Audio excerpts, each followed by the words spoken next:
Hello, everyone, and welcome to the With Chinese Characteristics podcast. I'm Natalie. I'm Cherry. Together, we talk about topics with Chinese characteristics, which is whatever we want to talk about. So, Jerry. 5,000 years, a lot of things happen. So many things happen, Cherry. Everything has to do with China. Yeah, it's the Middle Kingdom. Yeah. The world revolves around it. Yeah. What doesn't have Chinese characteristics? I know. So today, we are going to talk about Chile. Why don't we wave our hands a little less so we don't end up punching the mic? Chile, not the country. The soup? Not the soup. Oh, okay. I don't know if it's a soup. It's more like a... Like a stew? Yeah. Okay. No, but the chili we're talking about today. Neither of us know enough about the definition of what a soup is to define if chili's a soup or Well, not. I think, soupy. Soupy is like liquidy. Chili's liquidy. Am I just making up words here? Chili's liquidy. Okay. Liquidy is a word then. I don't think so, no. Okay. We're talking about the spicy berry fruit from the family Capsaicin. And I'm saying it wrong, but chili peppers. Chilies are berries? They're a fruit. You said the berry. The spicy berry dash fruit. Oh, okay. Interesting. I'm going to make a bold statement here. China loves spicy food. Okay. And I guess that's not controversial, so, I don't know if it was bold, but... Well, parts of China like spicy food. Parts of China, yeah. But you can't imagine Chinese cuisine without chili peppers. No. Everywhere in China, you will find chilies used fresh, dried, powdered, pickled, turned into a paste, infused into oils, used as a condiment, used as a preservative, used as the main ingredient. I don't think I've ever been to any... I'm obviously Chinese is a broad term, but Chinese restaurant. Yeah. Even ones that only specialize in one region.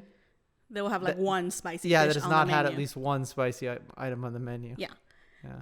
Well, there is not a supermarket or a wet market you can go to in China, whatever region it might be, that doesn't have any displays of chili peppers. Yeah. And most of them have a extensive collection of chili peppers and its byproducts on display. Mm-hmm. So, like you said, China's a big place, so its culinary culture and habits are endlessly diverse. Yeah. And we can't say that all Chinese people love spicy food. Quite of them don't. But still, it's not an exaggeration to say that the spiciness, the heat, is a potent symbol of many of China's famous and popular regional cuisines. So it's in the spicy food lovers of the world, Mexico. Yes. India, China. A study published in 2014 found that amongst its sampled Chinese adult population, 30% of the population consumes spicy food on a daily basis. Wow. So that's every day. But if you look at people who identify as like, oh yeah, I eat spicy food, that's 40% of China. But the number does come with geographical. The number does come with dramatic geographic diversity. Geological would be like, there's people like 2 miles under the earth. Maybe they eat chilies there too. I don't know. But yeah, no, I did write geographic. I don't know why I said that. For example, in Hunan province, the number is 99. Oh, I should have asked you to guess it. Well, the number. Okay, well, it's 99 something. It's 99.4% of people that eats spicy food daily. Okay, so there's only one other thing I know about Hunan. Mm-hmm.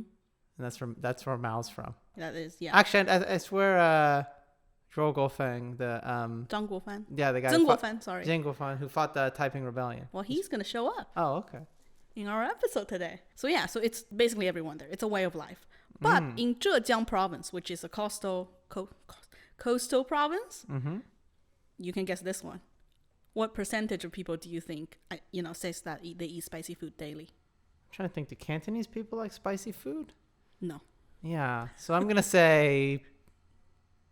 Well, they're not Cantonese people. It's Zhejiang. I know, but I'm just thinking other coastal people, right? Okay. I'm going to say 30%.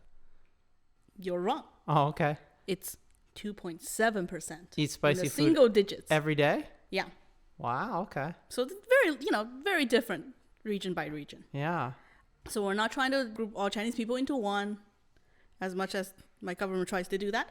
So around the country, spicy hot pot restaurants or restaurants that specialize in one of the cuisines known for its spiciness are also very popular. and overseas as well, right? So the main character of these Chinese cuisines and the main character of our episode today. You're not laughing. People can't see you. You're doing your little dance while you're talking, Jerry. This is audio media. But they can hear the bounciness Okay, in they can my hear voice. the excitement. Yeah. They can hear the springs on the chair. Yes. as you bounce up and down. Yeah. But chili peppers, the main character today, is an important cultural symbol of China, traditional and modern. So just to kind of put into perspective, though, I mean, that's like, you know, in the U.S., you know, we think of as like a lot of times Americans don't like spicy food. Yeah. Right. But that's like somebody in Wisconsin, right? If you go down to like Texas and Louisiana or you know, people like very spicy things. Yeah. So it's similar kind of big divide culturally. Yes. Chili, though, is not native to China. In fact, it's a pretty recent event if you consider the 5,000 years of history. You know, everything's a pretty recent event. Yeah. Chili wasn't introduced to China until 16th century. So like the last 500 Can I tell you a famous joke that somebody asked some Chinese politician or something about, this is like, you know, like last 100 years, what they thought of the French Revolution. And they said, it's too soon to know. And that shows like the great long-term thinking of the Chinese people. Yeah. Yeah. So peppers. It's not over yet. Peppers, just recent, you know. Yes. Recent import. Yes. So today we're going to talk about chili and its journey in China for the past 450 years-ish. Okay. So let's talk about chili peppers as its scientific biological definition. Okay. Okay. They are varieties of the berry fruit of plants from the genus Capsaicin family. It's different from peppers, or more clearly stated, peppercorns that we're familiar with. So you're calling them chili peppers, but they're not really chili peppers. They're just chilies. Yes. So to differentiate from the stew and the country, we're going to call it chili pepper sometimes. Okay. But our listeners, you know what I'm referring to in this episode, just a disclaimer. So peppercorns are what we say black pepper, or Chinese people use white peppers more often, or flower pepper, which is Sichuan peppers, the numbing one. But red pepper means chilies normally, right? Yeah. Yeah. Okay. So you you know, know, totally the different names we use daily are not totally different family. Okay, totally different. Not Okay. related. Yeah. Okay. Well, I mean, we're all related. It's. Well, we're not peppers, so. I know, but I'm sure, like, I think there's something about like a human being and a banana shares a percentage of DNA. I mean, everything shares a lot of DNA compared to a thing in a rock. So like, no, exactly. So, you know, so I don't want to say they're completely unrelated, but, you know, they're different things. Okay. Chili peppers have this compound in them called capsaicin. Again, saying it wrong probably, but it's 辣椒素 in Chinese that gives them this intensity and pungency when ingested or applied topically. I think it's what's in pepper spray too. Yes. Well, so the reason why it's quote unquote spicy, the reaction that it causes, the spicy component in chili peppers, capsaicin, that gives them this intensity and pungency when ingested or applied topically. And fun fact, contrary to my common belief, that most of chili peppers' capsaicin is contained in the white membranes that connect the seeds to the walls of its chili pepper. So the seeds themselves are not spicy. However, I always remove the seeds when I cook with chilies because I thought they were spicy, and they do taste spicy, and it's because they have the most contact with that white membrane. Bell peppers is an exception in the family. It does belong to the genus Capsicum family, but it does not produce any of the capsaicin, so it's not spicy. Black pepper, the peppercorns, on the other hand, its spiciness is due to the chemical compound piperine. There are other things, you know, such as ginger. What's in ginger is called zingerone, is the natural pungent tasting compounds. So these compounds are all grouped as spicy compounds because of how human bodies experience them. Specifically in the case... Is it just humans or like animals too? Mammals. Mammals, okay. Yeah. So we don't taste spiciness in this case, specifically to chili peppers. Okay. We experience them. It's a sensation. Our bodies have pain receptors. The evolutionary purpose is to alert the body to dangerous physical heat, like temperature-wise. These pain receptors are activated, and then the sensation we experience is linked to the feeling of eating something really hot in temperature. But our tongue or our mouth is not really burnt. The pain is just an illusory side effect. But that's why you can see why we call spicy food hot food. Yeah. But I think what's not illusory is like, I think you can actually get inflammation though. You could. Even though you're not actually being injured, Yeah. your body can still kind of react like it's being injured. Well, you would be a Chinese medicine expert with that knowledge. Mm. But why? Why did chili peppers decide they need to be spicy? Evolutionary speaking. Decide, quote unquote. Yeah. So the purpose of fruit, after all, though, is to be consumed, right? Think about other fruits so that their seeds can spread, they can reproduce. Chili is an opposite case. If it's spicy, you don't want to eat it. Mammals don't want to eat it. Yeah. There are several theories. First theory, which is the most convincing one, I think, is that birds don't mind the heat since they don't have the same receptors as humans or mammals. And mammals that have teeth that grind and destroy the seeds are not welcome consumers. Okay. Also, I guess birds fly farther. Birds swallow the seeds whole and then fly far and then pass the seeds through their digestive system. Poop it out. Elegantly put. Yeah. Yes. Everybody poops. Yes. So in addition to mammals, insects and microbes do not like capsaicin. So it's a preservative. It's a preservative. The wetter the environment is, the more insects there are and more easily for fungus to grow. So chili peppers are spicier at places that are wet, humidity levels in general, than the places that are dry. So it's also a defense mechanism as well. To produce capsaicin is a quite expensive trade-off because it requires a lot of energy to grow spicy fruits. It's a complicated chemical for the plant to synthesize. The compound itself, it's relatively large and consumes a lot of precious nitrogen, which the plants definitely need for other parts. And the leaves lose more water when it performs photosynthesis. Okay. It's an evolutionary trade-off. Okay. So probably in the wild then, peppers would never get as spicy as they do. No, the peppers that we eat today are more spicy. The cultivated peppers are way more spicy than they would ever need to be. Yes. But humans, we are messed up beings. Then we have this thing called pain is pleasure. So, we just, you get on the train of spicy food and you just want spicier and spicier I've been levels there, Cherry. To stimulations. Chasing the dragon. Yes, exactly. Never get enough. So for the plant itself, they are native to Central America and North and South America regions. So all peppers today, ancestors came from that region.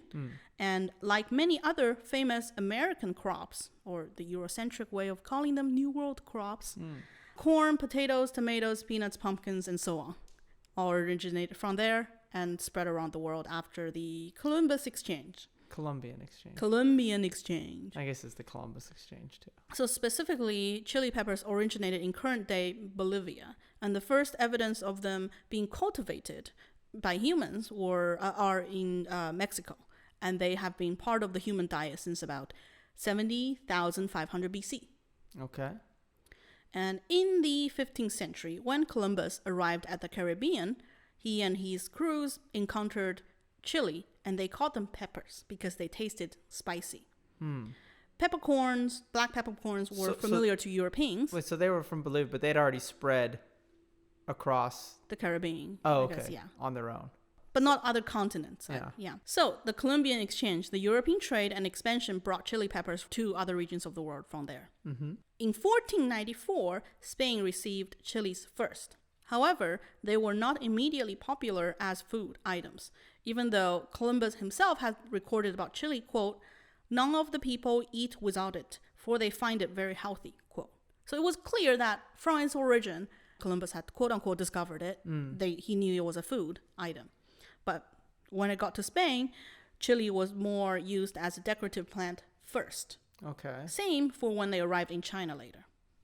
They were grown in monastery gardens.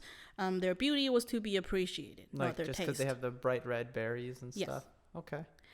And at the same time, the Portuguese introduced chilies along the east coast of Africa too. And later, the Portuguese ships to Asia also brought chilies with them. I'm sure they ate some of them.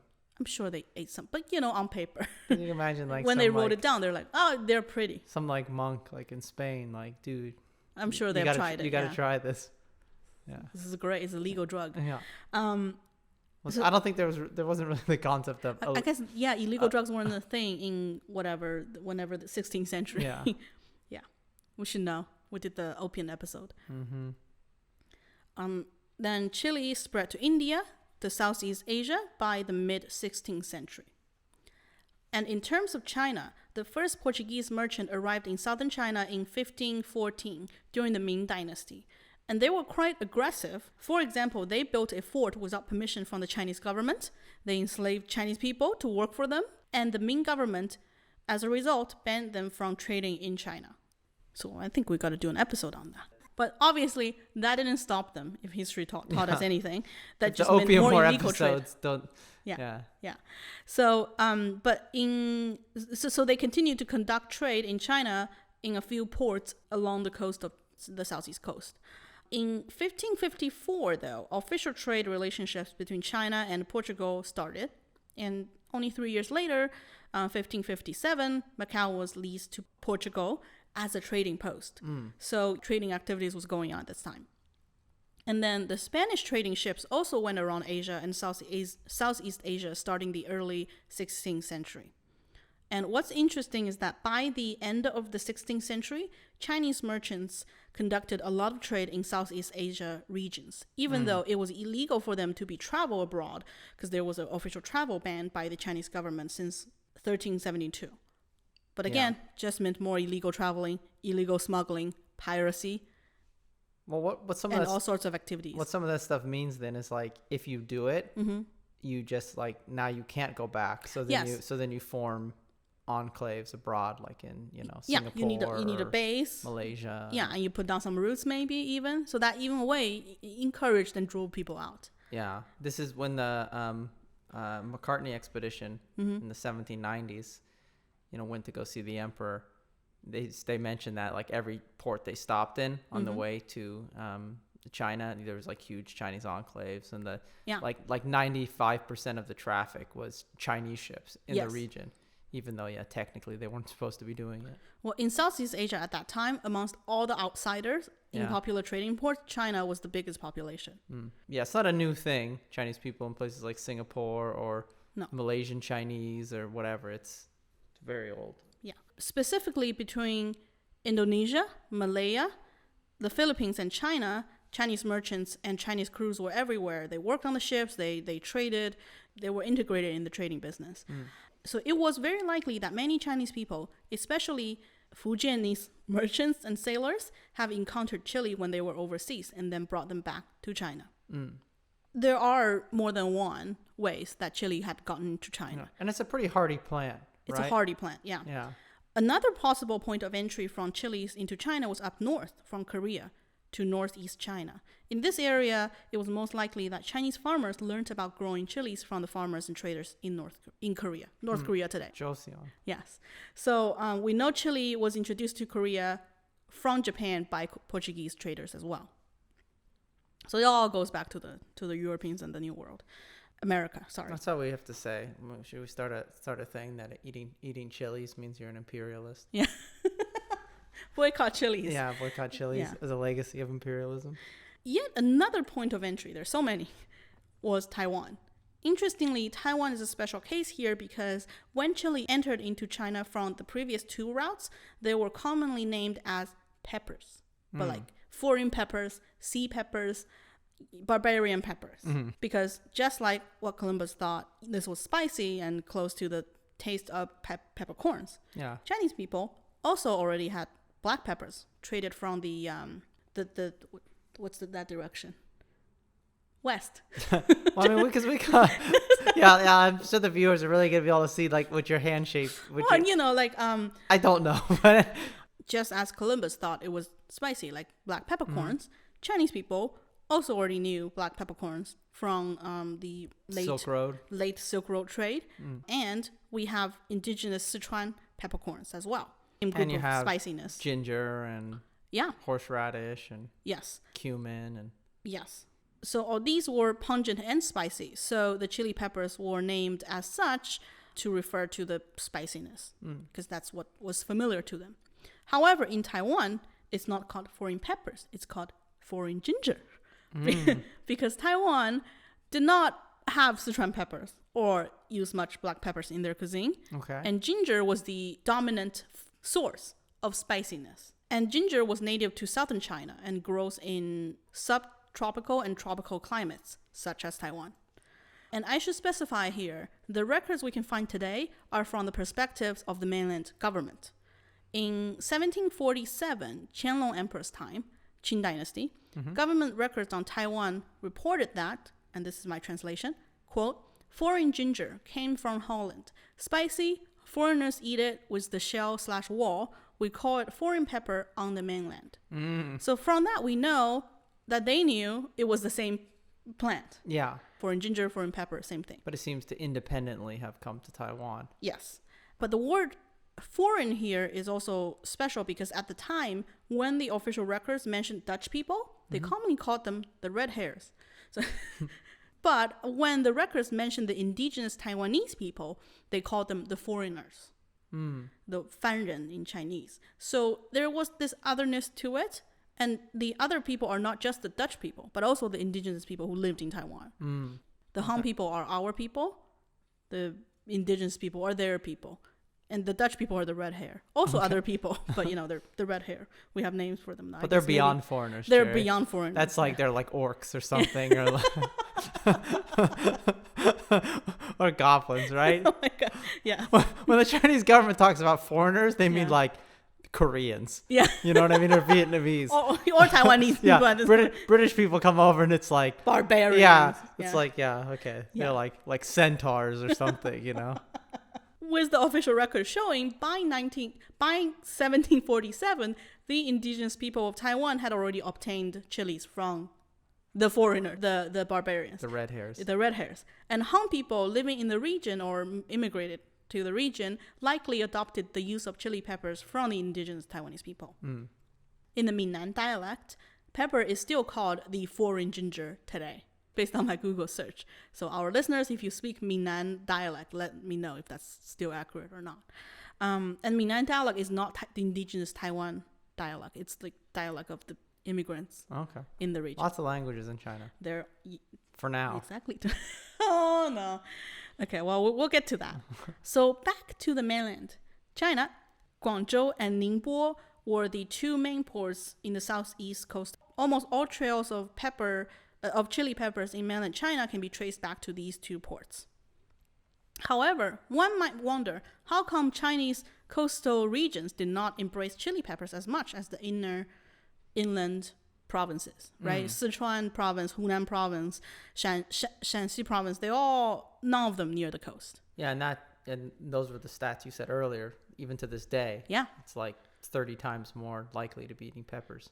To get to the bottom of that, we got to discuss how chili peppers were adopted in these areas. Okay. So the earliest written records in Chinese we can find for chili peppers in China was in the Ming Dynasty. In the book called, you're going to like this, 8 Courses on Respecting and Nurturing Life. Okay. Nurturing life. Neutering life is what we did to the cat, Cherry. Our cat is sleeping next to us, having been robbed of all the pleasures and of life. Eunuch, the court eunuch. Okay, yeah. So the book is called 尊生八简, written by scholar Gao Lian. And in it, he said, quote, pepper bushes with white flowers and fruits resembling bold brush heads, with a spicy taste and red color. Very impressive. So the 8 chapters of the books, can I name some chapters for you? Okay. The first one is the wondrous treatise about purification and recreation. The second one is tempering and regulating through the 4 seasons.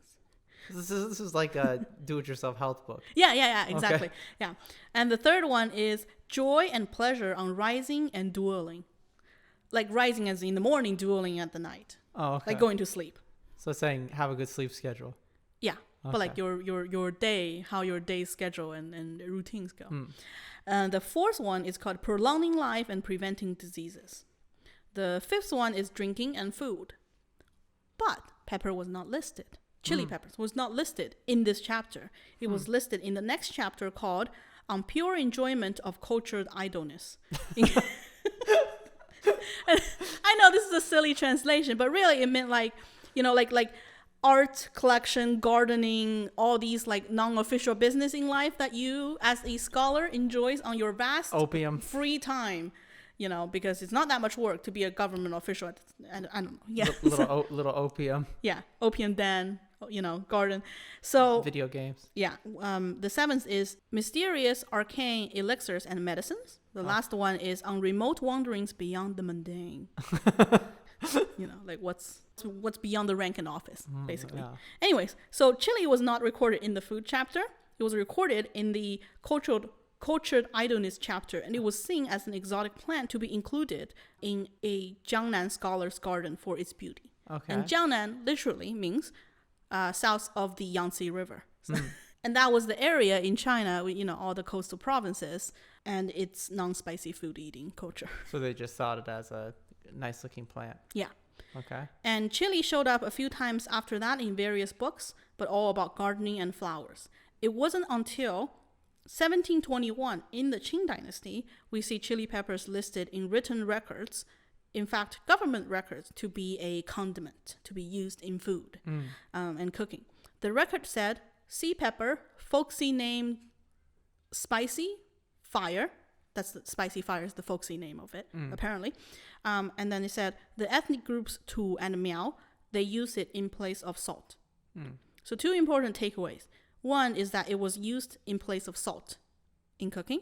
Two is that it was the ethnic minorities, Tu and Miao, two groups, that had adopted them as such first.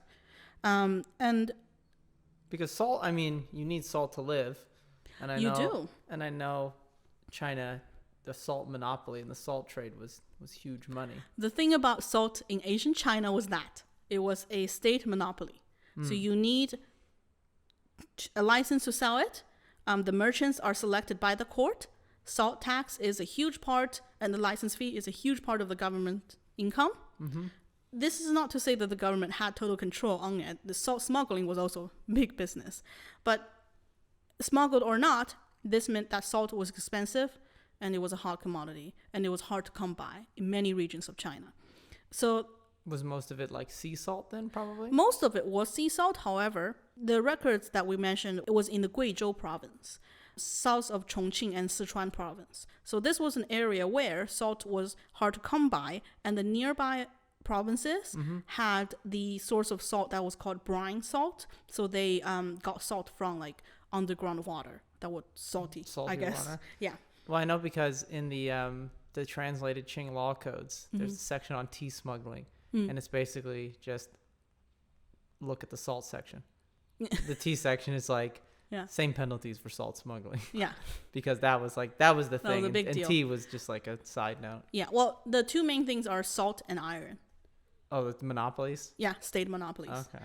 Yeah. Some branches of the Confucianist scholars, they were unhappy that the salt was a government monopoly. Oh, okay. They thought this was to steal the livelihood from the people. Well, it was. Yes, but you know, I don't think they won. They lost. No. So obviously, that was not the favored opinion by the court.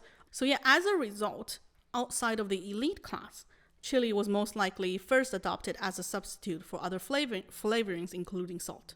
And probably preservatives too. Exactly. Oh. But the thing about replacing salt, though, it's more for flavoring than for nutrients, because chili also does contain sodium, but actually not that much.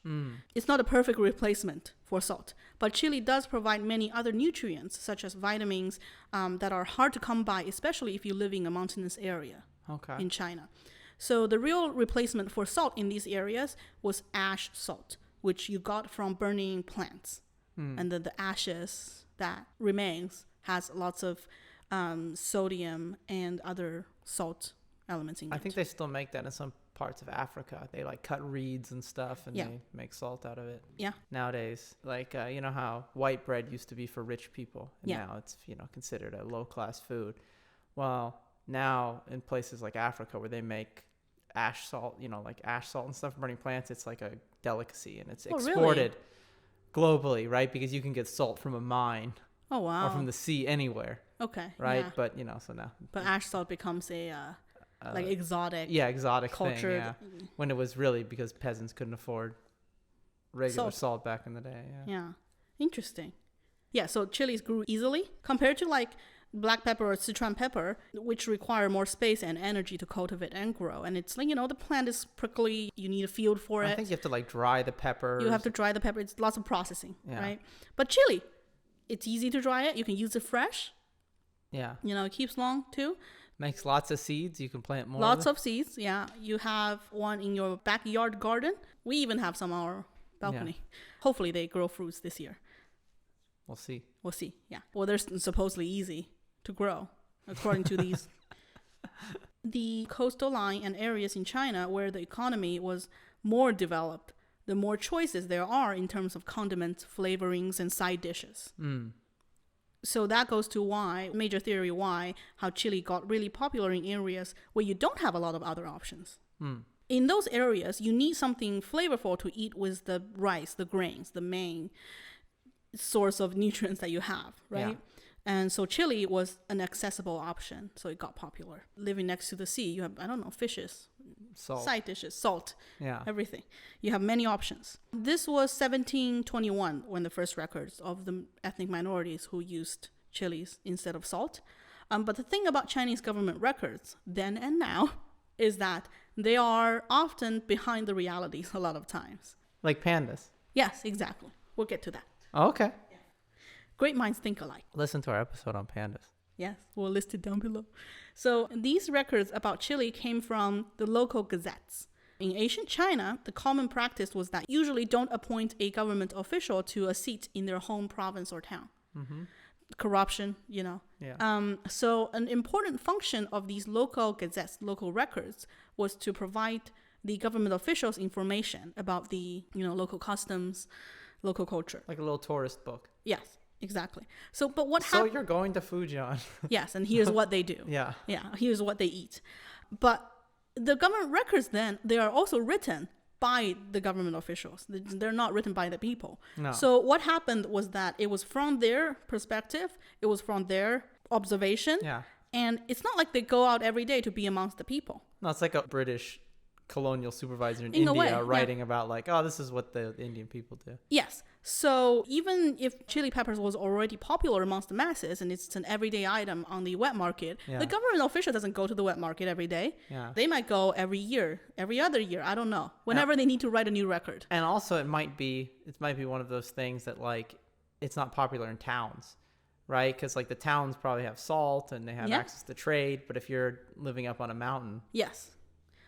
So it's safe to say that even though it didn't show up in government records, going into the 1700s, chili peppers' popularity grew rapidly amongst the people. And also that in the metropolitan areas, the big cities in China, Yeah. especially around the elite circles, they don't eat spicy food as much as the what we call 老百姓 did, the common everyday people did. But in rural areas, even well-off landowners and farmers, the rich ones, they also ate spicy food. So it's very much a rural versus metropolitan, urban divide, yeah, or trend, When the habit of eating chili pepper was recorded from the perspectives of the elites, it often came with negative judgment. They complained that the spicy flavor is an illusion, which little did they know it was. But they thought it covered up the quote-unquote original flavor of the food, and it cheats your taste buds, and that's not good. It's not pure. Let them eat cake. Yeah. Kind of a mentality. So similar to the Christian belief that too much flavor can be a bad thing, everyday living philosophy belief of the Chinese elites, with its center pillar being Confucianism, they value bland flavors and subtle, nuanced experiences. So chili, too bold. Well, I think it's one thing to enjoy subtle flavors when you have like a chef and fresh sources of fresh produce. Yeah. It's another thing to be like when some peasant is just eating rice and cabbage for the last 20 years. Yeah. In addition, the Jiangnan cuisine, again, the region and the food from the south of the Yangtze River, was the dominating elite food culture in Qing Dynasty throughout the 18th century and well into the 19th century. And Jiangnan cuisine was all about preserving the original flavor of the fresh produce and ingredients, purity and subtlety. Okay. Strong flavors are not celebrated. So that means the recipes that we can find today, the written recipes by the elites, because peasants, they don't write recipes down. There's no recipe books wasn't a thing. And other written records are all from the Jiangnan cuisine or adjacent classes, which means chili was not nowhere to be found. But that kind of in reminds those me recipes. of like fancy Japanese cuisine. It's kind of the same way, right? Mm-hmm. It's like not a lot of like heavy sauces and things. It's like just, yeah. Yeah. So, but that was not an accurate portrayal of how popular chili really was amongst all of China. And in fact, if you look at the long list of names that the masses of people have for chilies in different regions of China, you would be surprised by the many varieties and the creativity of the people. I'm going to list you some names, and some of them are really fun. You ready? And these are names for chili peppers? For chili, yeah. Local names, Chinese name for chili pepper. Different variations or the same variation, but different names from different regions. Okay.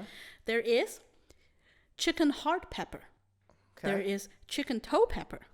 There it is kind of has the shape of a yeah. a toe. Goat horn pepper, cow horn pepper, Buddha's hand pepper, Seven Sisters pepper, lantern pepper, button pepper, persimmon pepper, facing heaven pepper, little rice pepper, and so on and so on and so on. So, these are very down-to-earth names. And some of these might mean different strands of pepper. Well, no, they do. Yeah. Yeah. It's based on the shape, right? Okay. So unlike how the elite circles saw chili peppers, you see that how the masses, the people in lower classes, really utilize peppers, and they name them with things that you can commonly find in a farmer's or a peasant's daily life. So the elite class, even though they looked down on chilies for a long time, they only saw it as an exotic decorative plant in their little gardens, walled gardens. But that didn't stop the integration of chili peppers amongst the masses. And by the mid-19th century, chilies had spread all over China, and regional identities had developed around it. And the elite resistance was slowly going away as well. So that was a brief history of how, up to this point, the mid-19th century, within 300 years or so of a period. So it had spread throughout the country, but not necessarily kind of through the elite. Yes. And into the cultural record. Yes, exactly. So, but it's here to stay. Yeah. Right. And also at the same time, the reason I wanted to mention Spanish silver was that not only just the silver, chili was not the only quote unquote new world plants to be adopted in China in these 300 years. No. Corn, tomatoes, peanuts, tobacco, you name it. Potatoes. No, and that was a big thing. I know we talked about slightly in the prequel to the Opium War. The population of China increased. It more than doubled in like 100 years. Yeah. And one of the reasons is because you could get so many more calories out From of the the soil because you had so many more types of plants and nutrients that you could get. Exactly. Lots of them are still staples in Chinese pantries today, right? So now I want to talk about how chili became culturally embedded in China. Sorry, one last point about the last point was that I think, obviously when we talk about Asian China, we go, oh, it was an enclosed country. Oh, Yeah. there was no circulation of ideas, of trade, like a body of dead water. Okay. But it's not, No. is my point. So now I want to talk about how chili became culturally embedded in Chinese Okay. imagery and everyday life. Even though it is a culinary ingredient, its symbolism goes way beyond the food culture itself. Even though chili peppers were nowhere to be found in traditional Chinese paintings, like you said, like pandas, Yeah. they did make their way into two very important, well-known literary work of China. Okay. One of them is Peony Pavilion. I don't know if you've heard of it. No. It was a Ming Dynasty play by Tang Xianzu, and it's a romantic tragicomedy play, and it's Okay. not safe for work. And the writer used 39 flowers as metaphors for different stages in a woman's life. Chili flowers is the flower that symbolized the consummation at the wedding night, and so it has erotic symbolism for the female sexual passion. It's fiery.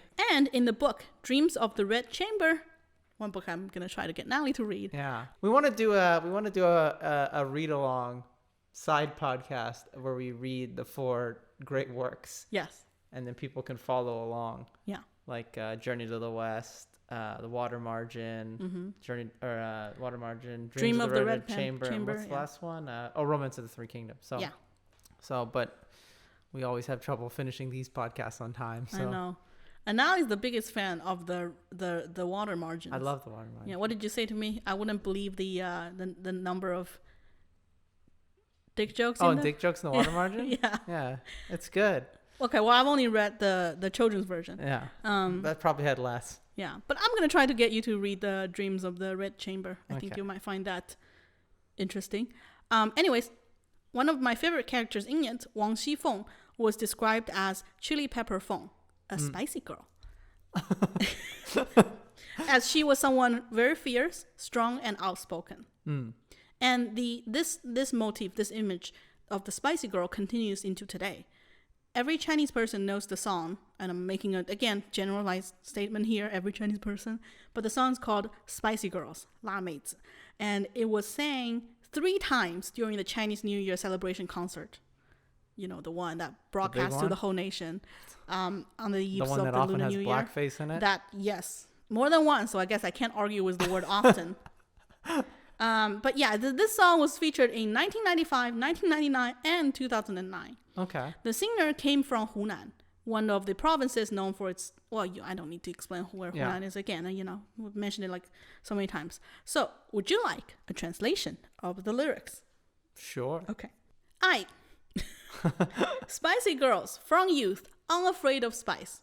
Spicy girls growing up, not afraid of spice. Is it just the Spice Girls? The British Spicy pop Girls. band? No, Spicy Girls. Spicy Girls. Not the Spice Girls? No, it's the Spicy Girls. Okay. We're the OG. Well, it's a modern song. Okay. The name of the song is called Spicy Girls. I know, I'm just It's got nothing to do with the Spice Girls. Okay. 2 things. No, I get it, but somebody had to sing the song first. I think Song Zuying sang it first, the Hunanese girl. Okay. Can I? Yeah, it's Spicy Girls. Spicy girls, as married women afraid of unspicy food. Teasing with a string of chilies as a test of love. Spicy girls, always unafraid of spice. Spicy girls, natural disposition, not afraid of spice. Just bear with me. Spicy girls, when they left to be married, afraid of unspicy.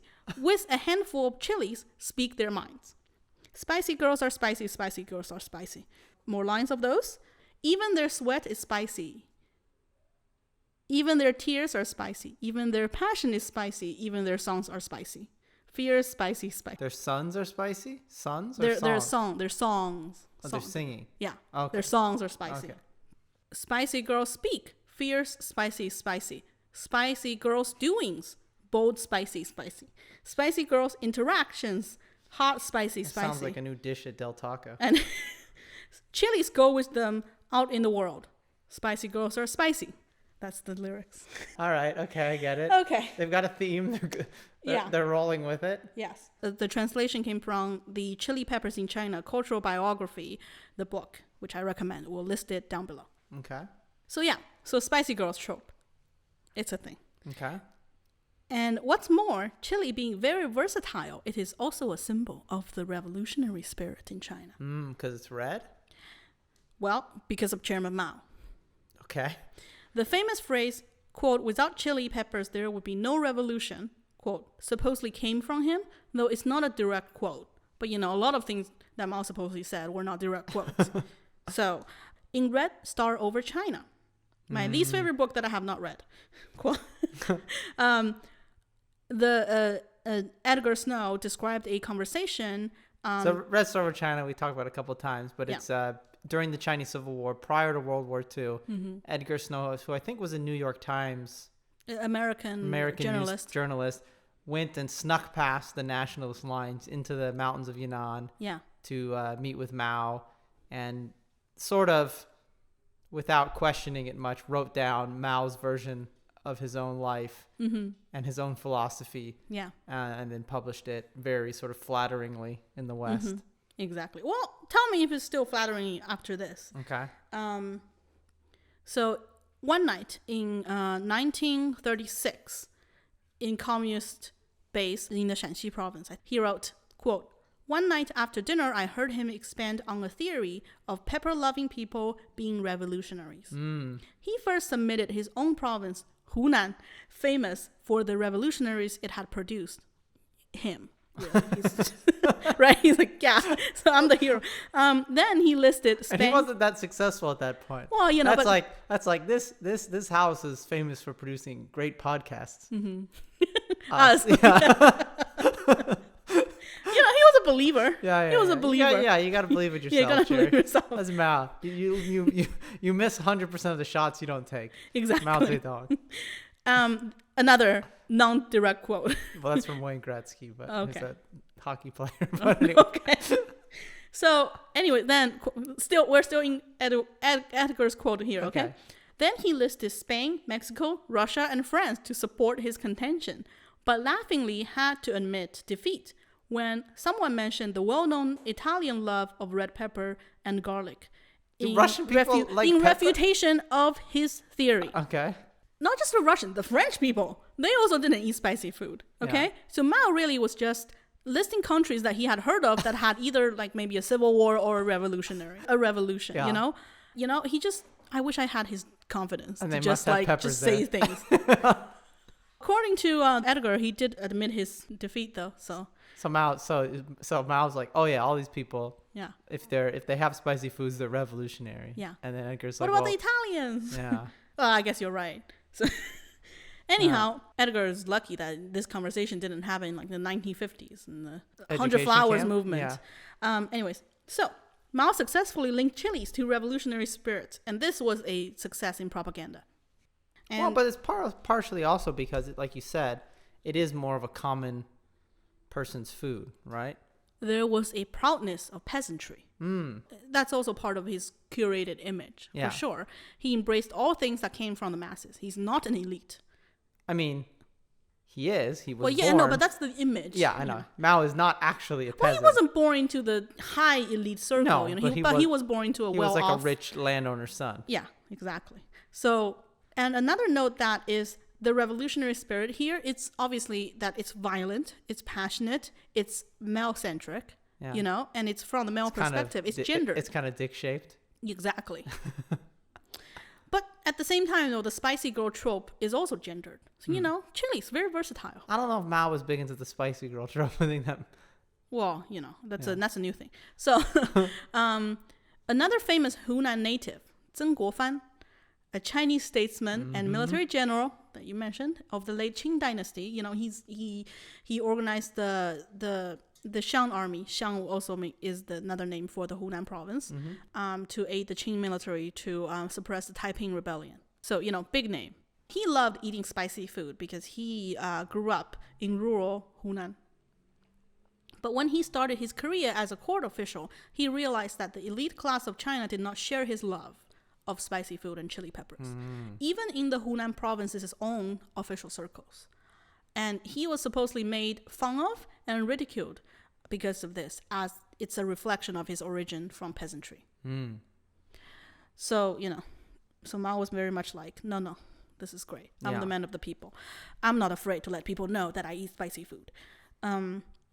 So in terms of more like recent modern symbols, I think I don't need to elaborate too much because did Chiang Kai-shek like peppers?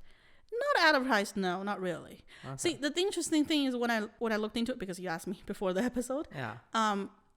Chongqing was at one point the KMT's government, like temporary government city. For most of the war. Because they had to like move around, right? Yeah, for most of the war. So Nanjing was at one point, Chongqing, and then Taipei. But but Chongqing is in the Chongqing. You know, Chongqing is spicy food. It's a pepper zone. Regional, pepper zone.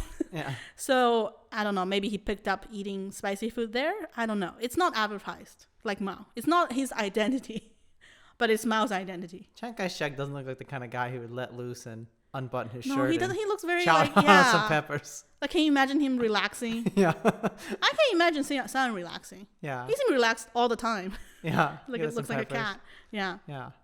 Anyways, so but you know, in terms of more modern symbols. I don't think I need to elaborate because it's undeniably an integral part of the Chinese cultural identity and imagery. Even in areas that most people don't eat spicy food on a daily basis, chilies are used as Lunar New Year decorations. For that, it looks like firecrackers, and it's red. We Chinese people, we love color red anything. It makes its way into the Chinese dream propaganda materials by the current government as well. But yet, chili only entered China in the past 500 years.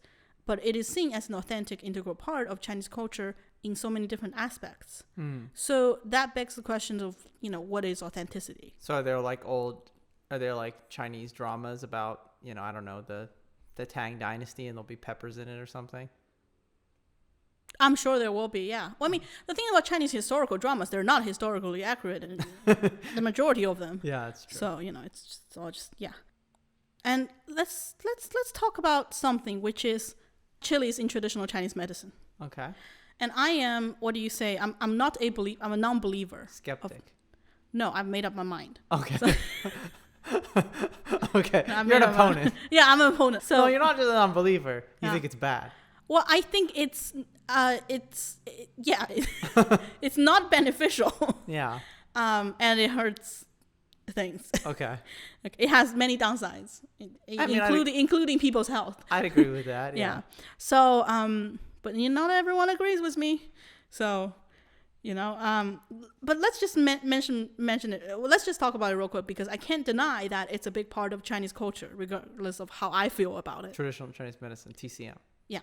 Chili has been used as medicine in China for a long time. It was used to treat malaria at one point, and dysentery. One of the ways it's used, that when someone has a yang disease, yin and yang, that might be triggered or abrogated by too much consumption of chili because it's hot, versus to some food that are supposedly cold. Okay. But it's not to the temperature. It's not like if it's a hot dish or like a cool dish. No, it's mana. It's just a feeling. Like it's magic. Yeah, it's magic. And Chinese medicine has 5 phases, like it's a system. 金木水火土. It's metal, wood, water, and fire, and earth. Okay? And each of the 5 sections aligns with different parts of the body. So for example, metal is lungs and large intestines. Okay. Wood is liver and gallbladder. Water is kidney and bladder. Fire is heart and small intestine. Earth is spleen and stomach. One theory is that eating chilies can cause eye diseases, because chili, in this theory, being in the metal phase, being in the metal section, diminished or affects wood, which is the section for liver, which affects your eyesight. And there's another claim of chili being chilies have vitamin A in it, though, so it's actually good for your eyes, I think. Well, but that's not what traditional Chinese medicine says. Oh, I'm sorry, then. I guess I'm wrong. And the pungent flavor of chili peppers was used to treat lung ailments because it removes dampness, or it cures plague, which was caused by too much humidity, too much wetness. So chili will dry it out. I guess Western medicine wasn't that much better at this point. Yeah. Well, by the 1900s, it was. It's not a whataboutism. Yeah. But the thing about Chinese medicine, exactly like you said, there is no standard practice. And traditional Chinese medicine always sort of, claimed itself as it has to personalize treatments to the individual patient, to the particular environment and the place and the time. So someone in Sichuan can say, it's hot and humid here, so we use chili to treat this. Yeah. Somewhere in the Zhejiang province can say something completely opposite, and that's okay. So somebody says, oh, the chilies didn't work, and the Chinese medicine goes, oh, well, that's because the weather changed. Yes. So of course it didn't work. You should have come back to me, when it rained, and I would have given you something else. Exactly. So that's I covered it. Chilies in Chinese medicine. Did my job. Just wanted to make sure I don't miss it. I have the conclusion and the fun fact. Do they still give chilies for Chinese medicine today? I'm sure. Probably, yeah. Do you want the fun fact, or do you want the big philosophical question? I want both. No. Which one do you want first? I want both. No, first. Give me an order. I want the fun fact. Pao Chicken. Well, it's not funny yet. I don't know. It's just the way you just said it, like Kung Pao Chicken. It's making me think of Panda Express, and on the Kung Pao Chicken, which is not even remotely spicy, they have a little pepper next to it on the menu. Like, better watch out. Well, I think it's not remote spicy to you. Is this remotely spicy to you either? Well, here's the disclaimer. Natalie, the white person. Sorry, you have some Asian blood. Yeah, but I've got some Asian blood. Yeah, Sure. eats more spicy food than I do. Yeah. Can tolerate higher levels of spiciness than I do. And I'm, Sometimes I regret it the next day. Maybe my sometimes you do. maybe my white person digestive tract is not set up for it. No, I think everyone is. I don't. Yeah. Yeah. I'm not a big spicy food eater, so I do like them sometimes. Anyways, Pao Chicken, Yeah. a Sichuan dish that dates back to the 19th century. Do you want to know its origin of the name? Isn't it and the dish? Isn't it some general? Ding Baozhen was a Guizhou native, Okay. where the province where chili peppers was first noted as a replacement for salt. Okay. So he served in Sichuan province as governor. The dish, chili stir-fried with pork or chicken, was his favorite. And he was always serving his guests this dish at home banquets and stuff. So it was named after him. Not that it was cooked by him, because he has cooks, or chefs. It's like mapo tofu. Sure. So Kung Pao was his honorary title, which was a version of his honorary title. His official title was Taizi, Taibao, which translates to Grand Guardian of the Heir Apparent. Okay. And Kung Pao translates to Protector of the Palace. Oh, So that's where they came from. Chicken. Yeah. So, but during the Cultural Revolution, this dish had to be renamed to be very boring. Fast fried chicken cubes. But they're not fried though. Well, they're stir fried. Okay. Yeah. I guess. Yeah. Or chili cubes with chilies. Very plain, direct names. Was that okay? Now this Because is, all imperial things had to go. no, because is that a different dish than what we get at like the Sichuan restaurant when they have the cube chicken with chili? That's a different chicken. All I know is that during the Cultural Revolution, you're not allowed to call Kung Pao chicken. That's like when Iraq War, when France didn't want to join in the invasion of Iraq in 2003. Okay. I think a couple of places, I think maybe even the cafeteria at Congress changed the menu and changed from French fries to freedom fries. But they're not French. No. But I don't think they knew that. Think about taxpayers' money used on changing the nameplates of the dish. I don't know if they did that, but For the French fries, Yeah. the freedom fries. yeah. Food is never about food. Sex is never about sex. It's about power. Food is about culture. And that's my big switch. Okay, so that's the fun fact. Now the philosophical question. What's authenticity? And what's Chinese? Okay, here's what I wrote. Chile's journey begs the question to be asked. Okay. What's authenticity? Why are we talking in such a high-pitched sing-song voice? Well, because this is a big philosophical question. I want to give that it a how big philosophers opening. Okay. What is Chinese and what is not? Because cultural identity is a concept that constantly evolves, right? And we say China has, let's say, 5,000 years of history. That's the official, record. But Chile only entered China in the past 500 years. But still, today, it's seen as an authentic, integral part of Chinese culture in so many different aspects. And can you say it's not authentic? I think it is. I think it's genuinely, and it's not just a constructed identity like panda in many aspects.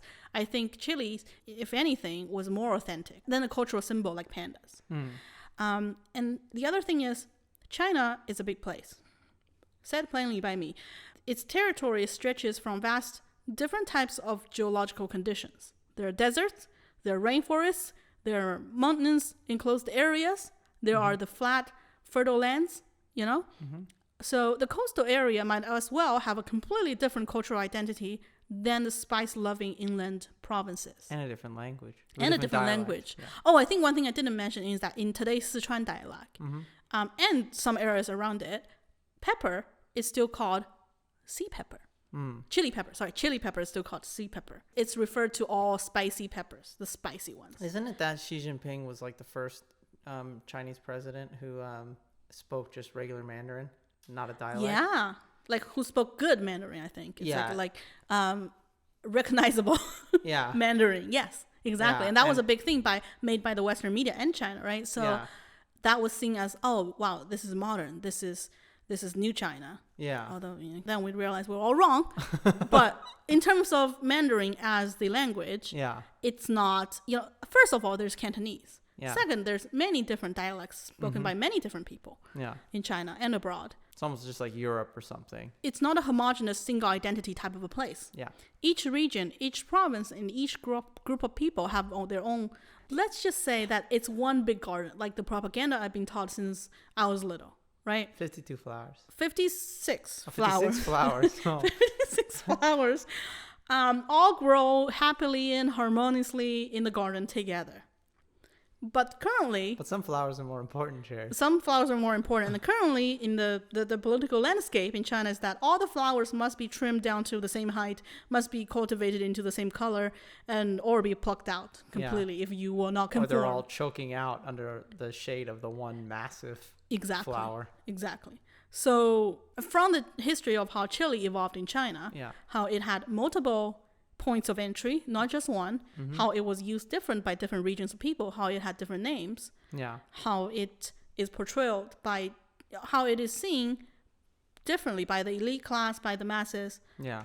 I think, I don't know, diversity is good. I don't know, What has made you think like, oh, there's a bunch of different Chinas in China, right? Yes, exactly. I don't know if there are a bunch of different Chinas. It's just there are different identities. Yeah. But naturally. Yeah. So it's not a one-size-fits-all situation in terms of China as a country. Oh, really? Let me call up Xi Jinping and let him know. Yeah, why don't we? I think he's had the wrong idea. Let me let him know. Yeah. So, Yeah. it's that's my takeaway. I don't know if that's useful to anyone, but yeah, no, I mean it is interesting because there are foods like that, right? And like tomatoes in Italy. Yeah. It's like tomatoes came from the New World. But it's an Italian. It's like you can't really imagine Italian cuisine. No. Without tomatoes. Yeah. Although I know some of this is Italian Americans. I've people from Italy have told me that there actually are a lot less tomatoes in Italian cuisine than Italian Americans eat tomatoes. But I mean, still though, like tomato sauce is a staple. Yeah. I mean, maybe they eat it less frequently. Yeah. Because that's all we know. It's not on everything. No, because maybe that's just all America know about.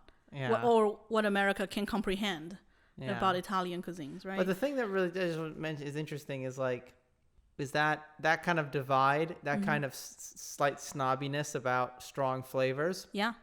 I think continues today because like it is seen as like fancy restaurants, they will often have like, the best ingredients, minimally processed, simply prepared. A steak is a steak. Don't you dare order it well done. Or you want to eat it as with sauce on, with a steak sauce on it, right? And like there are things like that in like for example in Japan, sushi originally was because you would have the rice with the vinegar on it, and that way you couldn't really taste if the fish was a little off. So it makes sense that peppers kind of became associated the same way, that the strong flavors hide what might not be perfection in the food. Well, I mean it's true, and I love me, I like food. I love food. I like cooking. It's a lot of good ingredients don't need much. But still, it is one of those mentalities like, oh yeah, why don't you? It's a matter of privilege to be able to access fresh ingredients. And you know what? All you have is a bowl of rice or grains in the Guizhou province, and you got to have something to wash it down with. And that's peppers. Right? Or to put on top of it or whatever else. So. Or just to preserve stuff, right? If, if you don't have salt. Those long winters in Korea, really need those kimchis. Got to bury those cabbages in the yard. For the rough times. Yes. Well, hopefully that was interesting. Peppers, a new thing in China, just like is new everywhere else, but it's relatively speaking. You gotta stretch the. I think we'll actually have the next episode in 2 weeks. Yay! We're a week late on this one. What is it gonna be in the next episode?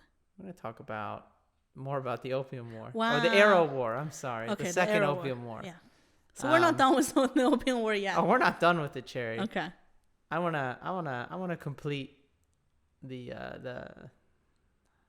cinematic universe. Okay. Because I feel like,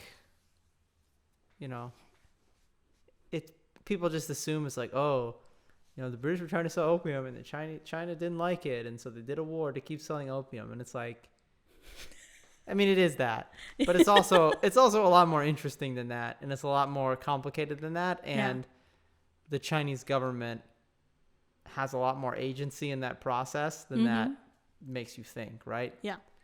So anyway, thank you for listening. Go have some peppers for lunch or dinner, wherever you are. Yeah.